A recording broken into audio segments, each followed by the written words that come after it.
Welcome to Ohana. And at the top left, our Protoss player from the team Startail, up a game in this series. Sitting in that booth, getting himself ready, he is. Startail, putting. Ahead 1-0 indeed. He's up against a Terran player, starting for Team MVP at the bottom right in blue. We have MVP, SC. Not looking so happy after that loss. Well, I think few people actually look happy after they lost the map, so I don't blame him, not at all. Nor do I. He's not going to go gas first this game, but I really predict we were going to see another factory play from him again. That's, if I had to guess, I would say, because this is a great map for that. I kind of feel SC's pain, to be honest with you. And this is, as we said, it's not only about winning money, winning a tournament. You want to represent your country.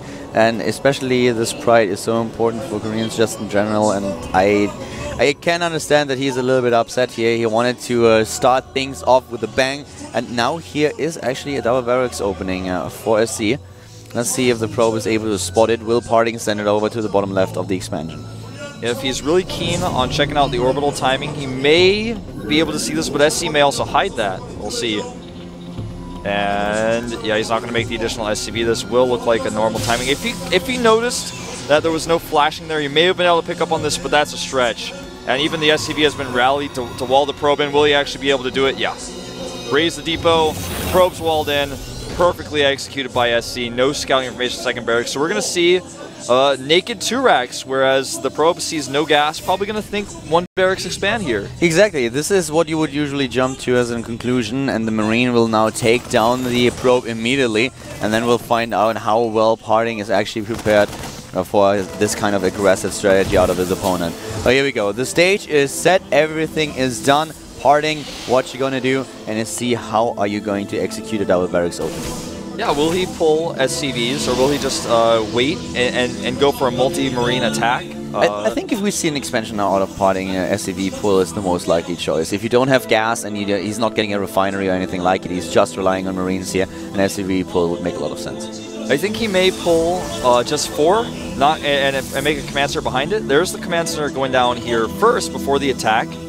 And if he actually just uses these Marines to hold the command center, it's going to be a little bit weird. Yeah, the command center is going to be up before Parting, but this is not a builder that is considered efficient because, yeah, he's got more units out earlier, but if he doesn't do anything with them, then that's just minerals down the drain that could have been used for a faster command center, for gas, for tech. And look at this, he's going to catch a Zealot, though. That's one advantage you get with this. He definitely spotted the amount of units now already. He knows that there are a lot of Marines. That's not the usual for the AF. Here comes the expansion for Parting. The Stalker is being built, the second one that is. The first one is on the map and now checking the Zelnaga watchtowers. And we have once again this attempt where you try to sneak your Marines past your opponent's units, especially the scouting units, and it looks like it works. But we suddenly see all... okay, he's moving back. He didn't realize there was only 1 Marine. I think he would have taken a shot. Well, he's thinking, he was like, well, and then he realized, well, if those Marines aren't there, where are they? And he's like, they're coming towards me. Now he's going to position his second Stalker here, sees these units. He's microing pretty well against them. Nice pullback by SC, though. And uh-oh, this is not a place to be for the second Stalker. Not at all. He's not going to lose it, but he loses a lot of HP. And now, of course, the Marines are moving in. But with 3 Stalkers, he should be really fine here. He should be able to micro well. Those Marines are not going to do a lot of damage. Yeah, they look like a group of pool balls, actually, the way they're formatted here. And he doesn't have anywhere to run. Now 4 Stalkers. This pressure completely shut down by Parting. Really well executed, if you think about it. Oh, he needs to be a bit more careful with one of his Stalkers. But this is an attack that a lot of Protoss players struggled with. The Terrans tried to use to sneak in, sneak past the scouting units and take some SCVs down. Sometimes it ended right then and there because the Protoss player lost too many Harvesters. But now Parting, he identified what was coming his way and he killed every single Marine without losing anything at all. Yeah, and even losing the hit points on those Stalkers is not too big of a deal. But I like the transition for SC with getting double gas as well as his command center. He knows with the production he has here as well as the bunkers, he's going to hold any counter pressure he faces. And also, he's just going to get ahead with that third command center. Well, not ahead, but he's going to even out the damage that's been done. There's not really much that Parting can do to punish him here. And look at this, he's going to come up here, he's going to see the bunkers and say, nope, nothing to do here. Double bunker as well, so with aggression, however strong, he won't be able to break through here. And, well, let's find out what exactly we are going to see now in the later stage of the game. SC, of course, he has the third command center now. The orbital attack was just completed, and therefore we have him with 3 mules. He has the opportunity to build 3 SCVs at a time, and therefore get a little bit ahead in comparison to his opponent in economy. And, well, parting with a good start so far. It's just going to be that one forged Twilight Council transition. You're right, a good start so far. Nice hold, and from here, the situation becomes a little bit uncomfortable for Parting because he doesn't have the information yet of what his opponent's doing in the main. And part of the reason why this Twilight build is so popular is because it helps you defend against drop play, but he doesn't know what's coming until that Observer comes across the map. He went 2 gates before Robo, which is even stranger than going 3 gates before Robo, but either way, the Observer is coming in a little bit late. So now he's a little bit nervous, and this is an uncomfortable position to be in, but he's about to find out what's happening, and this will probably trigger a 3rd Nexus. With what he killed so far, he knows there's not too much coming his way, and yeah, I agree. We'll probably see a 3rd base out of him. He has, of course, the Observer now in position. He can scout here and is going for the upgrades. He uses his energy for the Chrono Boost. It's just a pretty cool position for him to be in. He needs to make sure, though, that he is either catching up in economy or that he is able to do some damage. Yeah, and he sees it, goes for the Nexus immediately. Everything is known to him. He knows the dropships are so late that as long as he gets the blink out very soon and uses the gateways he's just powered up, he'll be able to defend against attack by ground or by air. And this is cool. This game is actually somewhat passive now, but the decision-making that both players are making based on what they've seen and what they know from how much damage has been done is really basically flawless. There's no wrong choices here. Parting with a few additional observers, which is the style that he's known for. He uses a lot of observers to know exactly what's going on and where his opponent is going to hit. This is something that, for example, Rain might have considered doing against Curious earlier, because one of the problems that he had in this best of 3 series was identifying where exactly the Zerg player was going to attack again. And Parting is known for his very huge map awareness and for his eagerness to get as many observers as possible. Sometimes he had up to 7 or 8. This time we have him with 2 so far. Might get a 3rd one later on. Oh, nice trap here on the Marines, and he's got blink. Well done. Got to be careful, he needs a trap again. No. Forces another stim though, and this is really important. And look at this, the force fields are spot on. They are not only capturing a few of the Marines and he can take them down, but at the same time, he makes sure that stim runs out again.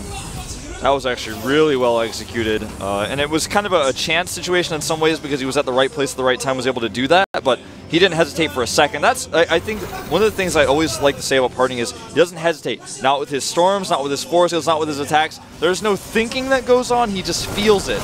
It's very obvious. Oh, that was a huge oversim, even simming Marauders. I feel SC is starting to get a little bit nervous here. Not playing his best for sure. Storm is now already being started. We go for Storm, we go for Charge, and we have another Observer being built.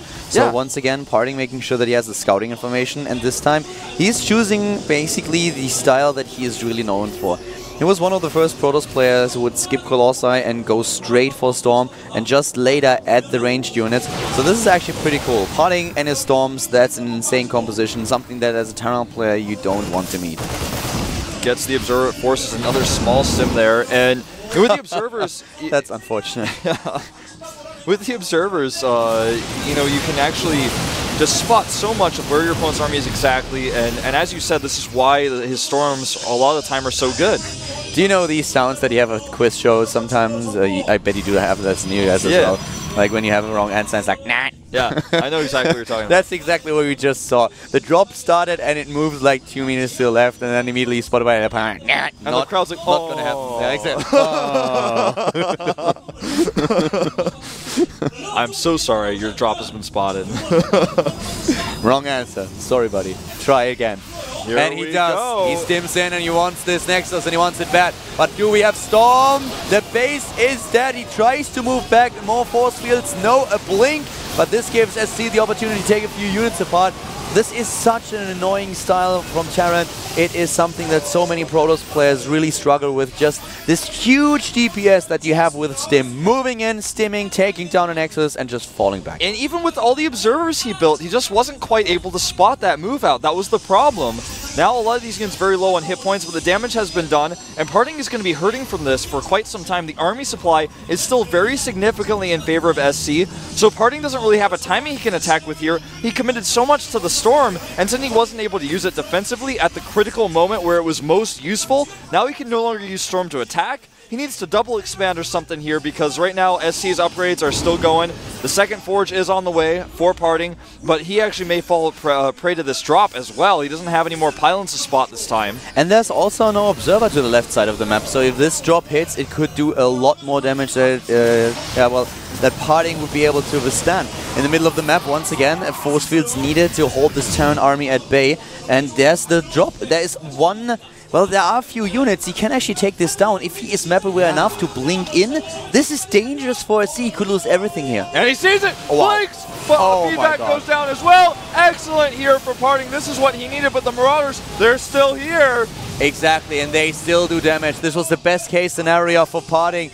But at the same time, though, these units, they do damage. The last medivac is down. This will ensure that the parent units are going to die. But how much damage will they be able to dish out before they fight the dust? Look at this. He needs good storms to defend the attack from the right.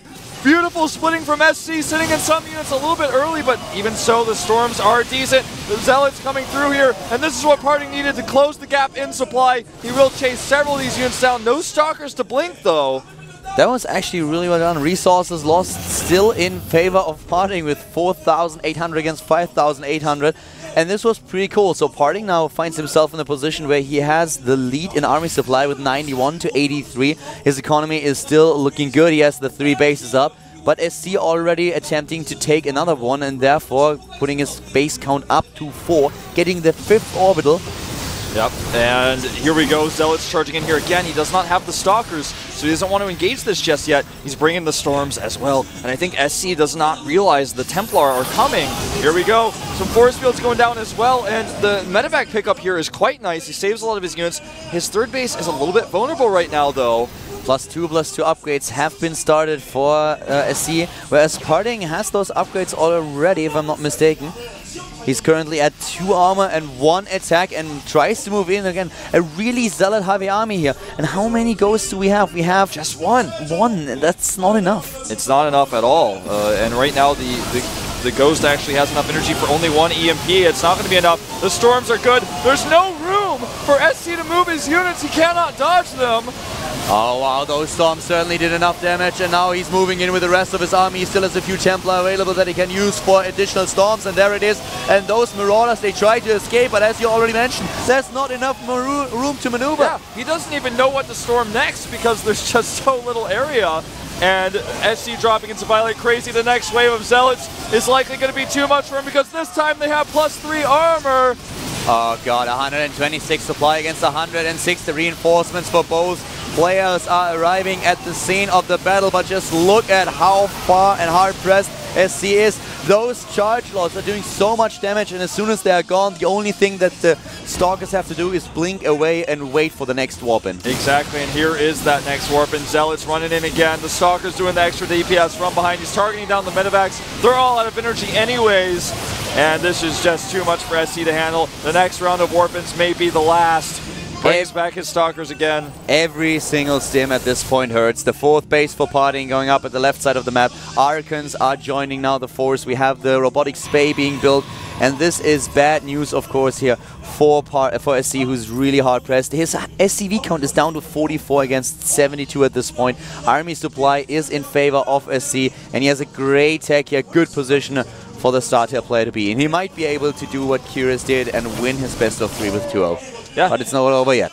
And SC is really putting on the production here. He's actually cut Marauders. He's going pure Marine, and this is arguably a more cost-efficient way to fight this type of army. Yeah, Storms are better against Marines, but if you have a lot more of them and you can split as well as SC can, maybe, just maybe, you get those extra units out in that DPS. But the problem is his upgrades are not as good, and the better upgrades go to Parting. And when you have more armor than your opponent, Marines just do not do the damage they need to do. And all the observers, we talked about this so many times, he's got a whole line of vision from one side of the map to the other. SC will not run by. The storms here are just too much for him. He loses his entire army. GG! Parting he takes.